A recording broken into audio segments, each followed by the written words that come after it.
Hello friends, welcome to our YouTube channel. आज birth anniversary है महात्मा गांधी की और आज की डेट पे हमने 10 एमसीक्यूज जो है वो गांधीयन एरा पे रखे हैं। आप सभी को पता है कि इंडिया की फ्रीडम स्ट्रगल के अंदर गांधी जी का कितना इंपॉर्टेंस है। तो आज के 10 एमसीक्यूज जो है वो गांधी जी के ऊपर बेस्ड रहेंगे। तो चलिए देखते हैं कि हमें इस फेज के बारे में कितना पता है।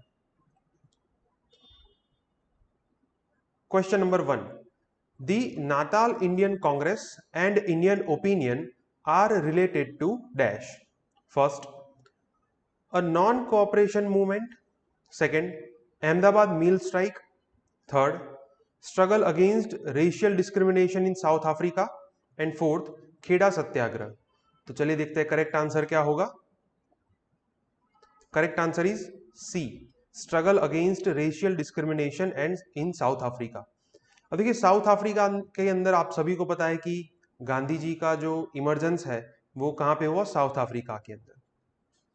साउथ अफ्रीका के अंदर मेनली क्या इश्यू था, डिस्क्रिमिनेशन, दैट इज हम कहते हैं जिसे racial discrimination, right, difference between white and black people.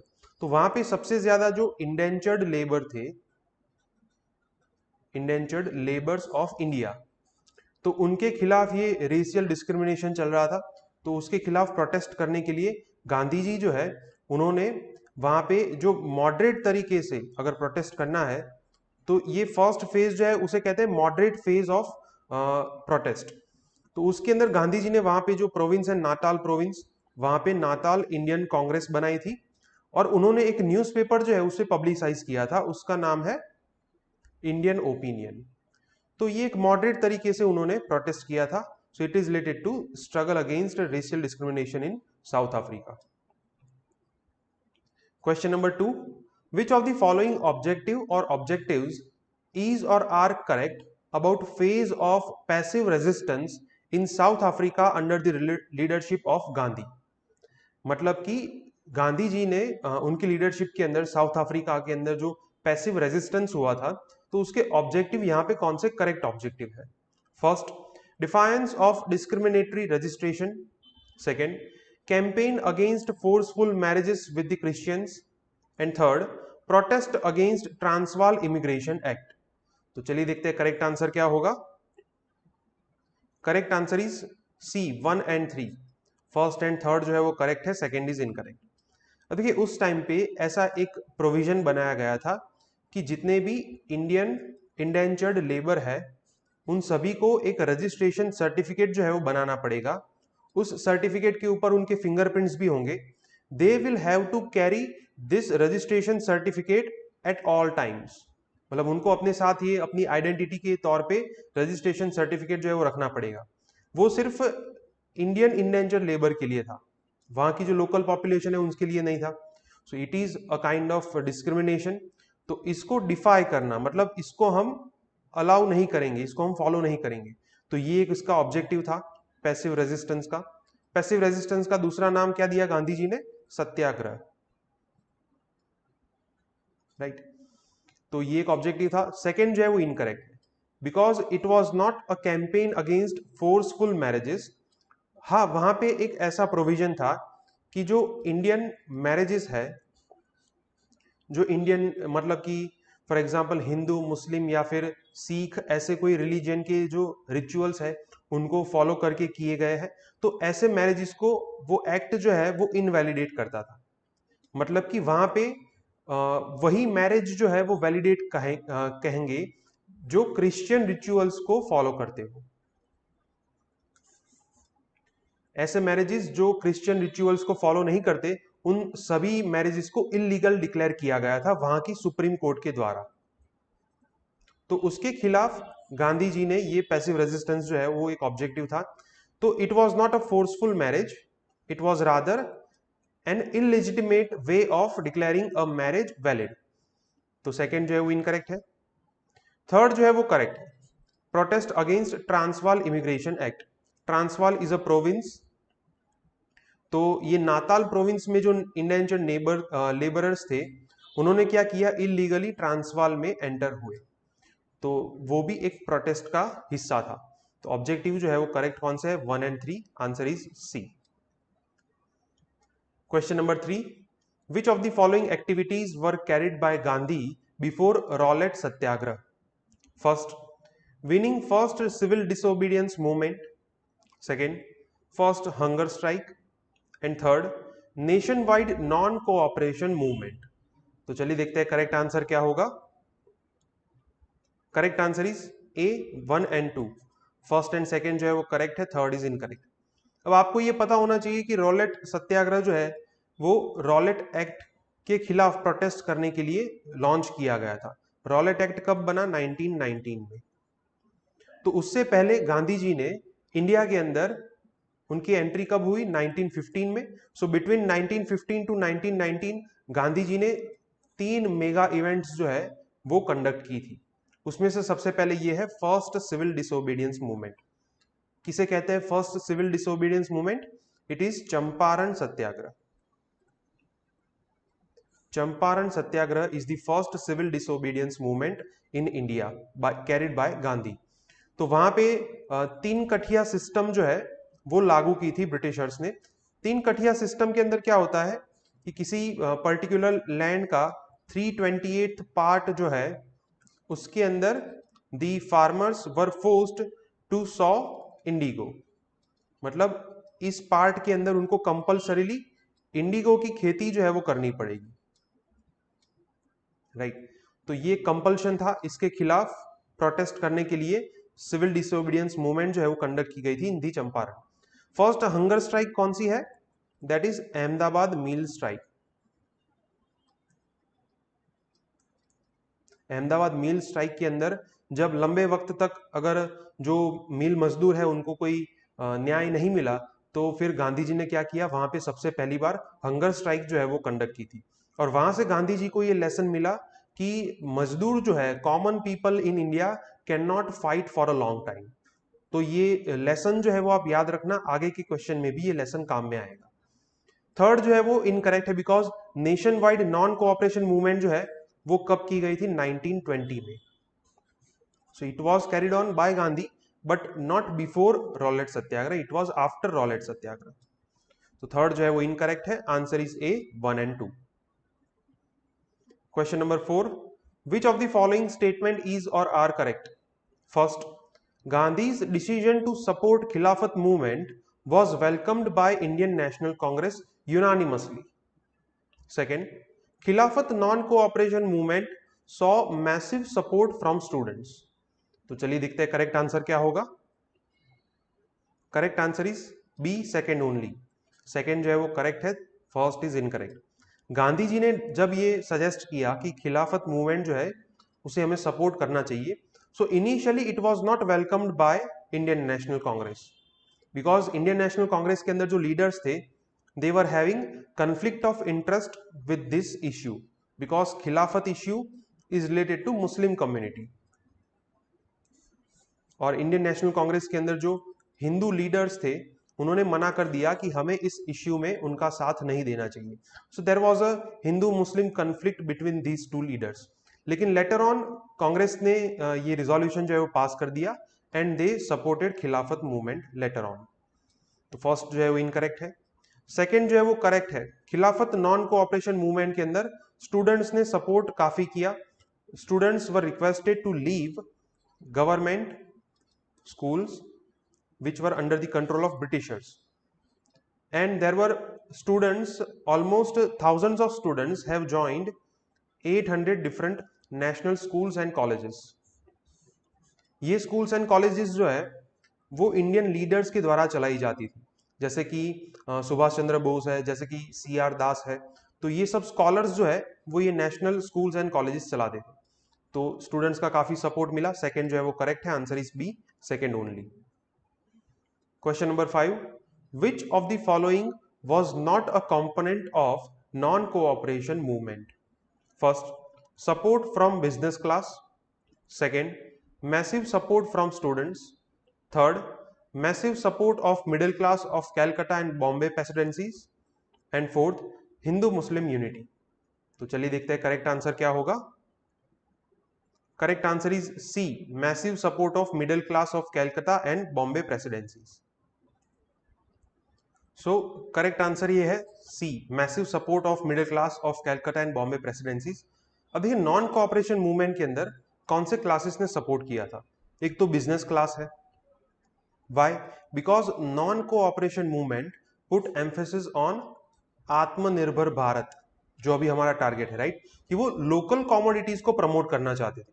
अब अगर लोकल कमोडिटीज को हम प्रमोट करेंगे तो लोकल बिजनेस क्लास जो है वो तो इस मूवमेंट को सपोर्ट करेगा। फर्स्ट जो है वो करेक्ट है। स्टूडेंट्स ने सपोर्ट किया था, इससे पहले के क्वेश्चन में ही हमने देखा, तो सेकंड भी करेक्ट है। हिंदू मुस्लिम यूनिटी भी थी, बिकॉज जो मुस्लिम कम्युनिटी थी उनका इश्यू भी यहाँ पे सॉल्व हो रहा था और हिंदू कम्युनिटी का भी हो रहा था। There was a Hindu Muslim unity. Calcutta, Bombay and Madras, ये तीन प्रेसिडेंसी थी, वहां के मिडिल क्लास ने इस पर्टिकुलर आइडिया को सपोर्ट नहीं किया, बिकॉज इसके अंदर एक ये भी डिमांड थी that the middle class will have to leave the government job। और इस पर्टिकुलर डिमांड को ये तीन मेन प्रेसिडेंसीज जो थी उसके मिडिल क्लास ने सपोर्ट नहीं किया। तो सी जो है वो इनकरेक्ट है और इसलिए ये हमारा आंसर होगा। Question number 6, which of the following statement is or are correct? First, Gandhi did not support the Swarajist at all. Second, Belgaum session of INC, that is Indian National Congress, marked for unity between Swarajist and INC। तो चलिए देखते हैं correct answer क्या होगा। Correct answer is B, second only. First जो है वो incorrect है, सेकेंड इज करेक्ट। देखिए गांधी जी ने इनिशियली जो स्वराजिस्ट थे उनको सपोर्ट नहीं किया था इनिशियल लेवल पे, राइट। फिर जब गांधी जी जेल में थे, छूटे, और उसके बाद उन्होंने देखा कि there is a conflict between Swarajist and revolutionaries. अब गांधी जी को, आप सभी को पता है कि रिवॉल्यूशनरीज का जो आइडियल था वो पसंद नहीं था, because it was violent in nature. Then Gandhi decided to support Swarajist. अब उनका मेन पॉइंट ऑफ व्यू क्या था? To enter into the legislative councils. Swarajist का मेन ऑब्जेक्टिव क्या था कि लेजिस्लेटिव काउंसिल में हम एंटर करेंगे और वहां पे जाके हमारा जो ऑब्जेक्टिव है वो फुलफिल करेंगे। So this was the objective of Swarajist, जिसके अंदर गांधी जी ने बाद में सपोर्ट किया। तो फर्स्ट जो है वो इनकरेक्ट होगा। फिर उसके बाद जब बेलगाम सेशन हुआ, Belgaum session is the only session where Gandhi ji presided over the session, मतलब वहां पे चेयरमैन कौन थे? गांधी जी थे। तो उसके अंदर स्वराजिस्ट जो है उन्होंने ये फैसला लिया कि they will work under the INC, मतलब वो इंडियन नेशनल कांग्रेस को रिप्रेजेंट करेंगे जब वो इलेक्शन जीत जाते हैं। तो टोटल 141 सीट्स थी, उसमें से 42 सीट्स में स्वराजिस्ट जो है उन्होंने चुनाव जीत लिया था और प्रोविंशियल लेवल पे भी वो चुनाव जीत गए थे। तो फिर दोनों के बीच में ये कंसेंसस हुआ कि स्वराजिस्ट जो है वो लेजिस्लेटिव काउंसिल में काम करेंगे, but only to represent the demands of Indian National Congress. So ये दोनों के बीच में कंसेंसस कब एस्टैब्लिश हुआ? बेलगाम सेशन में, which was presided over by Gandhi ji. तो सेकंड जो है वो करेक्ट है, answer is B, second only. Question number 7, which of the following statement is or are correct about Nehru report 1928? First, it was presented to demand Purna Swaraj from the government. Second, it was widely accepted by all the leaders of INC at that time. तो चलिए देखते हैं correct answer क्या होगा। Correct answer is D, neither one nor two. दोनों statement जो है वो इनकरेक्ट है। Nehru report 1928 was presented by Motilal Nehru, who was the senior leader of INC at that time. तो ये उसका ऑब्जेक्टिव क्या था? उसका मेन ऑब्जेक्टिव था to demand dominion status, to demand dominion status from the government, right. तो ये पूर्ण स्वराज का उसका मेन ऑब्जेक्टिव नहीं था, it was presented to demand dominion status. तो फर्स्ट इनकरेक्ट हो गया। अब उस टाइम पे कांग्रेस जो है उसके अंदर दो क्लासिफिकेशन हो गए थे, एक था यंगर सेक्शन और एक था ओल्डर सेक्शन। यंगर लीडर्स जो थे, for example Subhash Chandra Bose, for example Jawaharlal Nehru, तो उनकी डिमांड क्या थी दे वर डिमांडिंग पूर्ण स्वराज, हमें कंप्लीट इंडिपेंडेंस चाहिए। ओल्डर सेक्शन जो थे उसके अंदर थे गांधी जी। गांधी जी का ये कहना था कि इतने लंबे स्ट्रगल के बाद पॉलिटिकल लीडर्स जो है वो डोमिनियन स्टेटस को मांगने में एग्री हुए हैं। तो जब हमने इतनी लंबी दूरी तय कर ली है तो अभी हमको इनिशियल लेवल पे ये डिमांड जो है वो चेंज नहीं करनी चाहिए। उनका कहना ये था कि हम गवर्नमेंट को 2 इयर्स का ग्रेस पीरियड देंगे, अगर 2 साल में वो हमें डोमिनियन स्टेटस नहीं देते हैं then we will demand purna Swaraj. फिर भी दोनों सेक्शन के बीच में कन्फ्लिक्ट था और फिर उसके बाद ये तय हुआ कि ग्रेस पीरियड जो है उसे कम किया जाए, दैट शुड बी 1 ईयर। अगर एक साल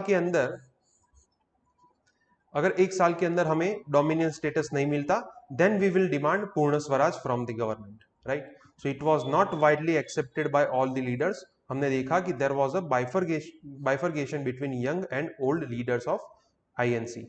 तो second is also incorrect, answer is D, neither 1 nor 2। Question number 8. Which of the following demands were raised by Gandhi to forward the mandate given by the Lahore session of INC? First, reduction in land revenue. Second, total prohibition. Third, reduction in army expenditure. तो चलिए देखते हैं correct answer क्या होगा। Correct answer is D 1, 2 and 3। तीनों demand जो है वो करेक्ट है।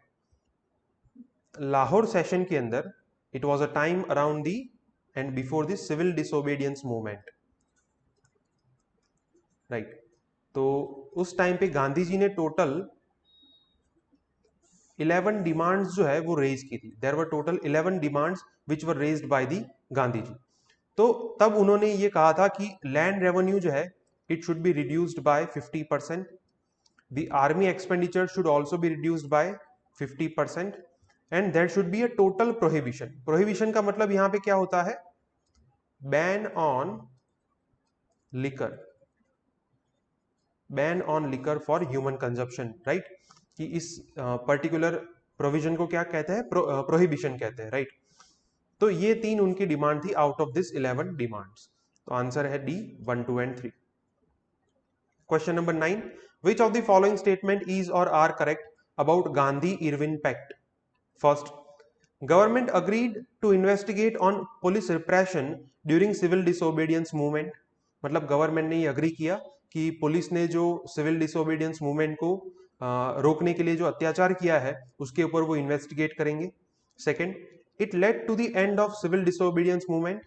And third, it led to participation in the round table conference. तो चलिए देखते हैं करेक्ट आंसर क्या होगा। Correct answer is B, second and third. First जो है वो इनकरेक्ट है।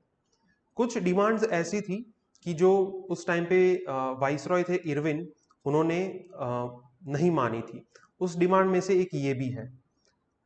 गांधी जी ने ये डिमांड की थी कि पुलिस ने जो अत्याचार किया है हमारे लोगों ऊपर उसके ऊपर इन्वेस्टिगेशन किया जाए।